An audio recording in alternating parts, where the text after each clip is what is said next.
I knew something was coming. A mystery unfolds after a mother is found dead and her 6-year-old son goes missing. This was a little kindergarten child who was suddenly here one day and gone the next.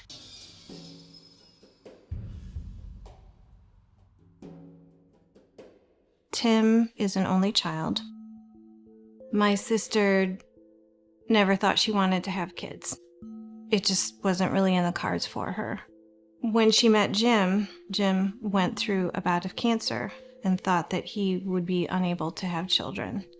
So when Amy got pregnant, I think both of them were so enamored with this idea of a child and a family. And they so desperately wanted Tim. Jim and Amy were having problems. She had a history of mental health issues. Did they fight? Sure. I believe she felt threatened that her son would be taken away from her. And that terrified her. James Pitzen dropped his little boy, Timothy, off at Greenman Elementary School. Half an hour later, his mother, Amy Pitzen Fry, showed up at the school and told the staff there that there was a family emergency. She had to take Timothy out of class. Security footage showed them leaving the school around 8:35 a.m.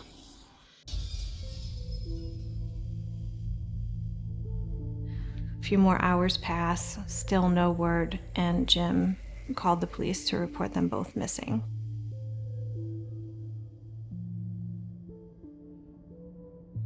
Amy and Tim drove to Brookfield Zoo, went from Brookfield Zoo to Key Lime Cove, and then Thursday she and Tim drove to Wisconsin to another resort and stayed there.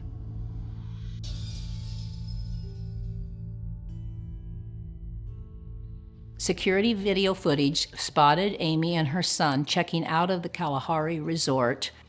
For police, this is the very last image they have of mother and child together. I get some missed calls from my mom and called her back. She told me that Amy was dead. She committed suicide.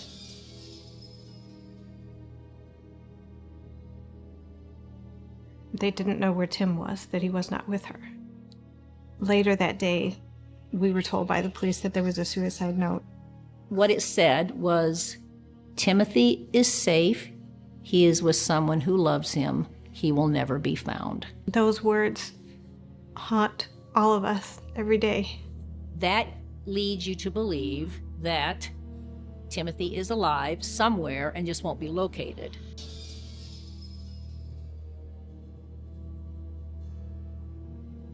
Tim is absolutely alive, 150%. And I know this is so hard for people to see, but she would never have hurt Tim. We love you so much. We can't wait to see you.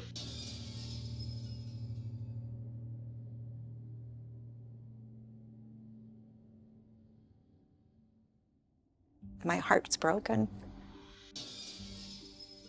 Oftentimes they just show back up within a day or so, but this one, something strange had happened here. We have nothing to hide.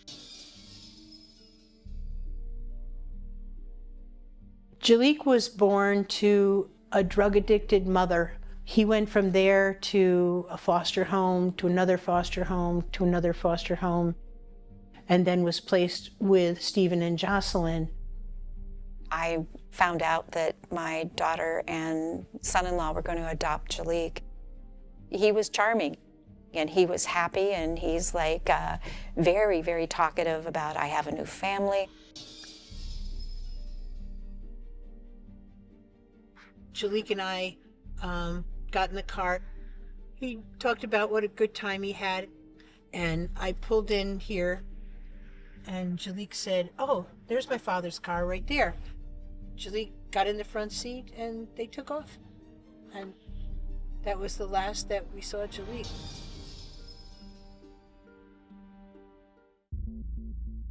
I walked in and it was surreal. Stephen was pacing and I said, "What's going on?" And he said, "Jaliek just ran away. You know, here's the note." It basically said, "I'm sorry for what I did. I won't be a bother anymore. Goodbye, Jaliek." We believe, and I think the police do too, that this was a letter of apology that Jaliek had written to his homeschool class. Stephen then presents this to the police as not just an apology note, but as my son isn't just missing, but he has chosen to run away. Stephen says he picks up Jaliek, he takes him to a Red Robin restaurant, they have dinner there, then the two of them leave. What we began to notice was a pattern of where there would be searches and people in, the muck or in the water, or regular volunteers going out looking for this child. And yet his own parents were nowhere to be found. We have nothing to hide. Honestly, that was one of the most bizarre interviews I have ever conducted in my career. He would start talking about himself and how he had taken in a child that had been thrown away, or about listening to speeches by Martin Luther King. He was just kind of all over the map. I know that you're very passionate about Martin Luther King. No, I'm very passionate about my son.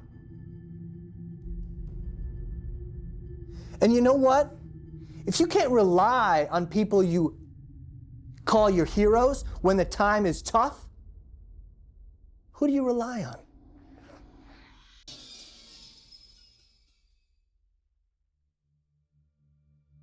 There were two piles of clothing, and in one I looked and there was this bright yellow color.